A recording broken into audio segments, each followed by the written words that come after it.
और क्लास के माध्यम से हम लोग जानने वाले हैं टॉप 10 क्वेश्चन ऑब्जेक्टिव क्वेश्चन। और ये ऑब्जेक्टिव क्वेश्चन जो है वैसा क्वेश्चन है जो इसी आधार पर बिहार बोर्ड में हर बार क्वेश्चन पूछा गया है। 10 वर्षों का ये 10 क्वेश्चन है, 10 या 12 क्वेश्चन हम लेकर आए हुए हैं ताकि आपको बता सके कि 10th क्लास में जो बच्चे पढ़ रहे हैं उनको ये पता होना चाहिए कि क्वेश्चन जो है किस तरह से घुमा कर पूछता है। यहाँ पर जो भी ऑप्शन है उस सारे ऑप्शन को हम क्या करने वाले हैं, व्याख्या करने वाले हैं। तो इस ऑप्शन में चलते हैं और पहला क्वेश्चन को हम लोग समझने का प्रयास करते हैं न्यू टॉपर एकेडमी के माध्यम से। ये एनटीए वाला चैनल है, अगर आप पहली बार इस पर आए हुए हैं, विजिट कर रहे हैं तो प्लीज़ इस चैनल को सब्सक्राइब कर लीजिए। अभी मत कीजिए, पहले इस वीडियो को देखिए, पूरा देखिए, अच्छा लगता है तभी कीजिएगा। पहला क्वेश्चन है कि निम्नलिखित में कौन सा भौतिक परिवर्तन है। भौतिक परिवर्तन का मतलब क्या होता है? भौतिक परिवर्तन वह होता है जो किसी चीज की अवस्था बदल जाए अब पुनः उसी अवस्था में ला लिया जाए, उसी को भौतिक परिवर्तन कहते हैं। लेकिन रासायनिक परिवर्तन में क्या होता है? रासायनिक परिवर्तन में जो चीजें बदल गई, जो चीजें बदल चुकी हैं उसको पुनः उसी अवस्था में नहीं लाया जा सकता है, उसी को रासायनिक परिवर्तन कहते हैं। ठीक है, रासायनिक परिवर्तन कहते हैं। तो एक चीज बताइए, दूध से दही अगर बन जाएगा तो फिर दही से दूध बन पाएगा क्या? नहीं ना बन पाएगा। तो ये रासायनिक परिवर्तन हो गया। लेकिन पानी से बर्फ अगर हम बना दें और उसी पानी से हम लोग बर्फ से पुनः पानी प्राप्त कर सकते हैं, इस तरह की जो क्रियाएं होती हैं उसकी हम लोग भौतिक परिवर्तन कहते हैं। तो इसमें 4 ऑप्शन आपके सामने है। पहला ऑप्शन है लोहे का जंग लगना। लोहा पर जंग लग जाएगा तो ये रासायनिक परिवर्तन हो जाएगा, क्योंकि जंग लग जाएगा तो पुनः लोहा प्राप्त नहीं किया जा सकता है, क्योंकि वो पपड़ी बनकर छोड़ने लगेगा, पुनः उसे लोहा नहीं बना सकता है। वह एक कह सकते हैं कि एक डस्टबिन में डाला जाने वाला पदार्थ हो जाता है। कागज का जलना, कागज यदि जल सकता है तो कागज जल जाएगा तो पुनः उसे कागज नहीं बना सकती, ये भी रासायनिक परिवर्तन है। ये भी रासायनिक परिवर्तन है, रासायनिक परिवर्तन है, ये भी रासायनिक परिवर्तन है। बर्फ का पिघलना, बर्फ अगर पिघल जाता है तो पुनः उसे हम बर्फ बना सकते हैं, पुनः बर्फ बना सकते हैं। ठीक है, तो ये भौतिक परिवर्तन है, ये भौतिक परिवर्तन है। भोजन का पकना, ये भोजन का पकना जो है ये भी क्या है? ये रासायनिक परिवर्तन है। भोजन अगर पक जाएगा तो फिर पुनः उसी अवस्था में लाना संभव नहीं है। तो क्वेश्चन हमसे क्या पूछा गया है? क्वेश्चन यही पूछा गया है कि निम्नलिखित में कौन भौतिक परिवर्तन है। तो ऑप्शन नंबर सी जो है इसका सही उत्तर हो जाएगा। बर्फ का पिघलना जो है भौतिक परिवर्तन है। नेक्स्ट क्वेश्चन की बारी है। नेक्स्ट क्वेश्चन क्या कह रहा है? कह रहा है कि हाइड्रोजन और क्लोरीन की अभिक्रिया, हाइड्रोजन और क्लोरीन की अभिक्रिया से HCl बनाने की अभिक्रिया क्या है? तो एक चीज बताइए, हाइड्रोजन और क्लोरीन कैसे जब अभिक्रिया आपस में करते हैं, दोनों साथ आते हैं, जैसे H2 और Cl2 का रिएक्शन अगर हम कराएंगे तो ये बनाता है 2HCl। ये दोनों अभिक्रिया एक साथ हो रही है, यानी कि सटने का काम कर रही है, एक साथ मिलने का काम कर रही है। इसी को हम लोग बोलते हैं संयोजन, संयोजन कहते हैं। तो इसमें ऑप्शन नंबर हो जाएगा संयोजन अभिक्रिया, इसका उत्तर हो जाएगा। अपघटन अभिक्रिया का मतलब क्या होता है? जैसे मान लीजिए कि CaOH अगर ऐसा दिया होता और जब इसको हम लोग तोड़ेंगे तो कैल्शियम ऑक्साइड और जल बन जाएगा। तो कैल्शियम ऑक्साइड और जल बन जाएगा तो एक यौगिक जो है 2 या 2 से अधिक अणुओं में टूट रहा है तो उसे हम अपघटन अभिक्रिया कहते हैं। विस्थापन अभिक्रिया क्या है? कि एक तत्व आपस में आदान प्रदान करके अपना नया यौगिक बना लेते हैं, उसी को हम लोग कहते हैं विस्थापन अभिक्रिया। और द्विविस्थापन क्या होता है? जिसमें 2 तत्व आपस में आदान प्रदान करते हैं, उसे हम लोग द्विविस्थापन अभिक्रिया कहते हैं। तो हमसे क्वेश्चन पूछा गया है कि HCl बनाने की जो अभिक्रिया है वो क्या है? तो संयोजन अभिक्रिया कहलाएगा। ठीक है, अगले क्वेश्चन की बारी है। अगला क्वेश्चन क्या कह रहा है? अगला क्वेश्चन कह रहा है क्विक लाइम का रासायनिक सूत्र है। तो क्विक लाइम का है तो इसको हम कहते हैं कि बिना बुझा हुआ चूना का सूत्र क्या है? तो मेरे सामने 4 ऑप्शन है, तो ऑप्शन नंबर इसका सही उत्तर हो जाएगा option number B, calcium oxide. ये क्या है? ये क्विक लाइम का फॉर्मूला है, कैल्शियम ऑक्साइड। ये क्विक लाइम का फॉर्मूला है कैल्शियम ऑक्साइड।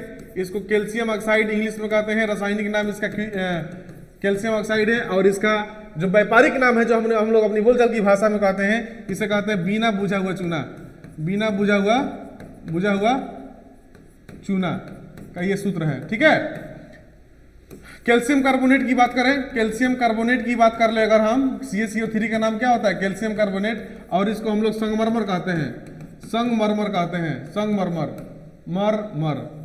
संगमरमर का सूत्र है ये कैल्शियम कार्बोनेट। इस हम लोग चूना पत्थर भी कहते हैं। तो चूना पत्थर का भी सूत्र अगर आपसे परीक्षा में पूछता है तो समझ जाइएगा कि CaCO3 की बात हो रही है। कैल्शियम हाइड्रोक्साइड यानी कि बुझा हुआ चूना का बात हो रहा है, बुझा हुआ चूना यानी कि मरा हुआ चूना भी कह सकते हैं, इसको मरा हुआ चूना कह सकते हैं। इसका रासायनिक नाम पता है क्या है? इसका रासायनिक नाम है कैल्शियम हाइड्रोक्साइड, कैल्शियम हाइड्रोक्साइड इसका रासायनिक नाम है। ठीक है, CO2 की बात करें तो इसका नाम होगा कैल्शियम ऑक्साइड। वायुमंडल में दूसरा सबसे ज्यादा ये गैस है CO2। नाइट्रोजन के बाद ये कार्बन डाइऑक्साइड, इसको हम लोग ड्राई आइस भी कहते हैं। ड्राई आइस इसका व्यापारिक नाम है, यानी कि शुष्क बर्फ इसका रासायनिक नाम है।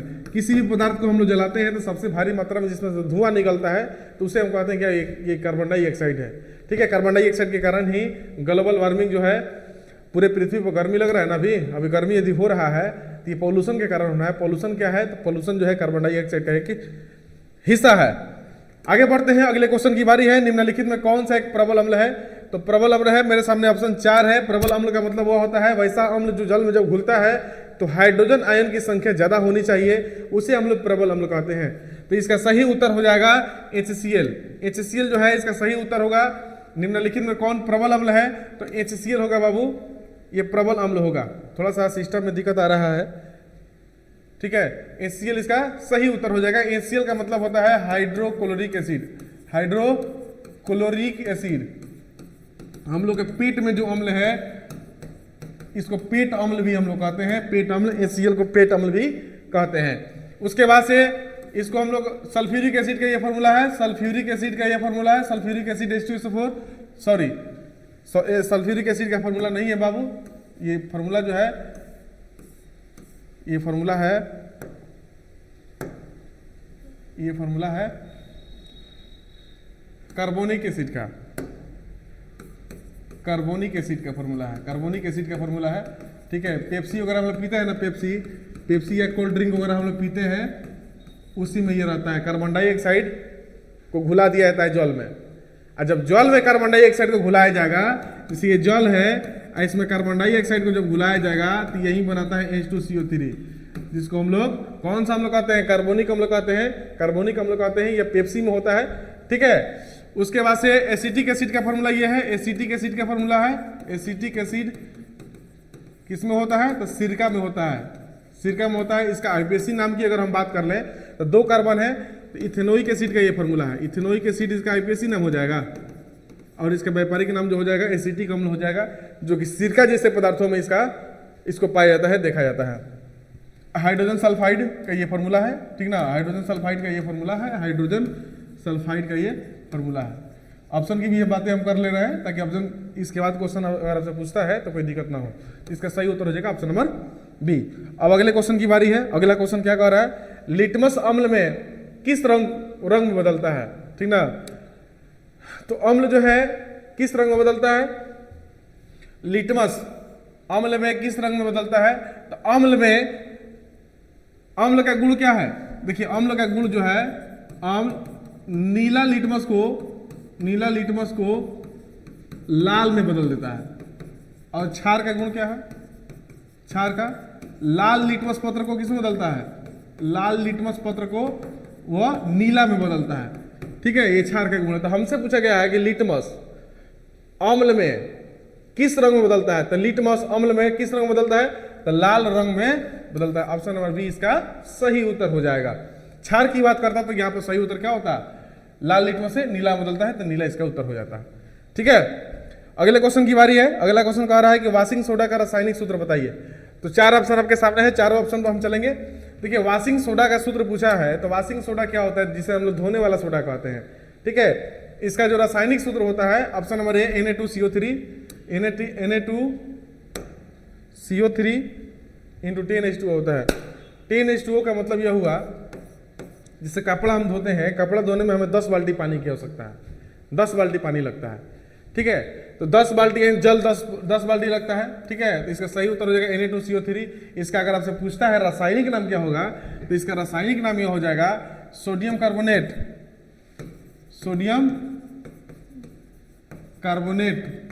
और 10 के लिए डेका लिखते हैं, डेका हाइड्रेट, इसका रासायनिक नाम हो जाएगा। इसको धोने वाला सोडा कहते हैं। ये क्या है? Sodium bicarbonate. सोडियम बाइकार्बोनेट ये कौन सा सोडा है? ये कौन सा सोडा है? खाने वाला सोडा है। खाने वाला सोडा का सूत्र पूछता अगर, तो हम क्या बताते? NaHCO3 सोडियम बाइकार्बोनेट खाने वाला सोडा का सूत्र है। कैल्शियम कार्बोनेट के बारे में हम चर्चा कर चुके हैं। कैल्शियम कार्बोनेट क्या है? कैल्शियम कार्बोनेट को हम लोग कहते हैं संगमरमर। कैल्शियम कार्बोनेट को हम लोग क्या कहते हैं? संगमरमर कहते हैं। संगमरमर का ये सूत्र है, ठीक है। इसका एक और नाम है, क्या नाम है आप बताइए? संगमरमर भी कहते हैं, चूना पत्थर भी कहते हैं। कौन सा पत्थर? चूना पत्थर भी कहते हैं। उसका से Na2SO4 सोडियम सल्फेट इसका नाम हो जाएगा, सोडियम सल्फेट इसका नाम हो जाएगा, सोडियम सल्फेट। ठीक है, तो सही उत्तर क्या हो जाएगा? ये वाशिंग सोडा का फॉर्मूला ये होता है, इसके बारे में हम चर्चा कर चुके हैं। अगले क्वेश्चन की बारी है। अगला क्वेश्चन कह यह रहा है कि निम्नलिखित में से कौन सी धातु सामान्य ताप पर द्रव होती है? सामान्य ताप कहने का मतलब क्या होता है? कमरे का ताप पूछ रहा है। कमरे का तापमान कितना होता है?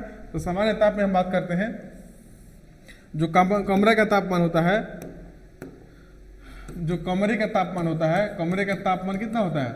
25 डिग्री सेल्सियस। अब मानव शरीर का ताप कितना होता है? मानव शरीर का ताप कितना होता है बाबू? 37 डिग्री सेल्सियस होता है।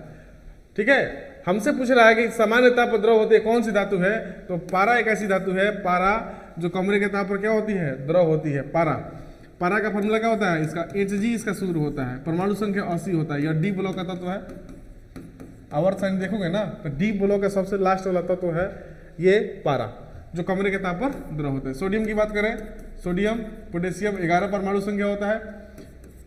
पोटेशियम की बात करें तो इसका परमाणु संख्या 19 होता है। लोहा की बात करें तो लोहा इसका संकेत भी होता है और परमाणु संख्या 26 होता है। ठीक है, तो सोडियम सक्रिय धातुओं की श्रेणी में आता है ये, और पोटेशियम जो है ये भी सक्रिय धातुओं की श्रेणी में आता है। ठीक है, पारा Hg हो गया, और ये लोहा जो है क्या हो गया? सबसे सक्रिय धातु की अगर बात करें तो सबसे सक्रिय कोई धातु है, सबसे सक्रिय धातु की अगर हम बात करें तो सबसे सक्रिय धातु क्या कौन सी हो जाएगी? पोटेशियम सबसे सक्रिय धातु है। ठीक है, अगले क्वेश्चन की बारी है। अगले क्वेश्चन पर चलते हैं। धातु जब अम्ल से अभिक्रिया करता है तो कौन सी गैस उत्पन्न करता है? धातु देखिए, धातु कभी भी अम्ल से क्रिया करेगा। जैसे मान लीजिए मेरे पास सोडियम एक धातु है, ठीक है, और अम्ल क्या है? H2SO4 है। जब भी क्रिया करेगा, ठीक है, तो यहां से हाइड्रोजन गैस उत्पन्न होगा। कैसे होगा आपको दिखाते हैं। जैसे मान लीजिए कि Fe एक धातु है और एक अम्ल हम लेते हैं H2SO4, इसका रिएक्शन कराइए तो FeSO4 बन जाएगा, FeSO4 प्लस H2, एकल विस्थापन अभिक्रिया। ठीक ना, तो कौन सा गैस निकला यहाँ से? हाइड्रोजन गैस निकला ना, इसलिए इसका सही उत्तर क्या हो जाएगा? ये हाइड्रोजन हो जाएगा।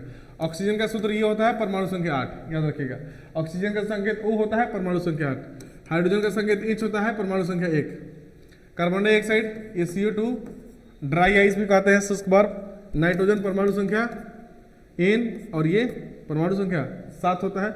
वायुमंडल में इसकी मात्रा 78% है नाइट्रोजन की। सबसे अधिक वायुमंडल में कौन सी गैस पाई जाती है? तो नाइट्रोजन गैस। ठीक है, समझ गए। अगले क्वेश्चन की बारी है। अगला क्वेश्चन कह रहा है कि विद्युत की सहायता से किसी धातु की परत चढ़ाने की प्रक्रिया क्या कहलाती है? देखिए, विद्युत की सहायता से, विद्युत का मतलब क्या होता है?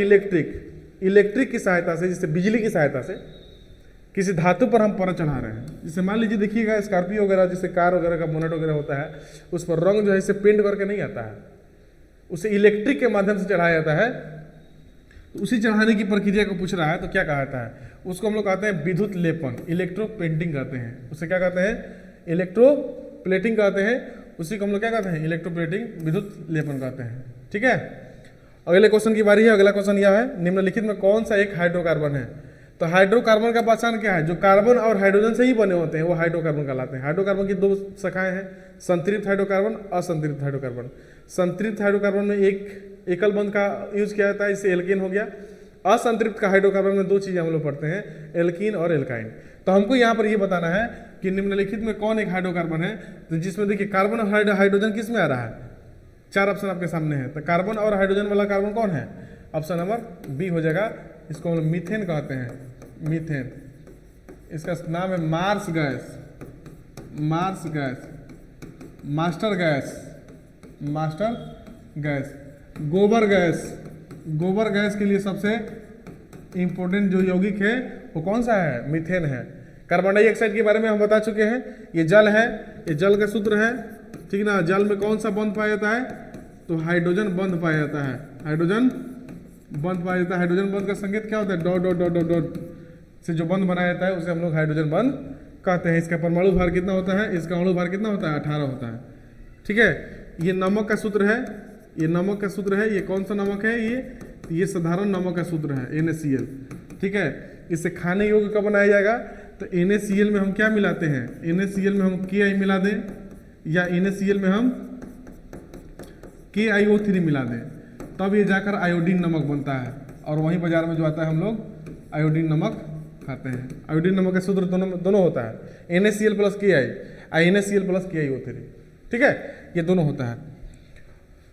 तो ऑप्शन नंबर बी हो जाएगा। CH4 कार्बन और हाइड्रोजन जो जिसमें आता है वही हाइड्रोकार्बन होता है। अगला क्वेश्चन है कि अल्कोहल का क्रियात्मक समूह क्या होता है?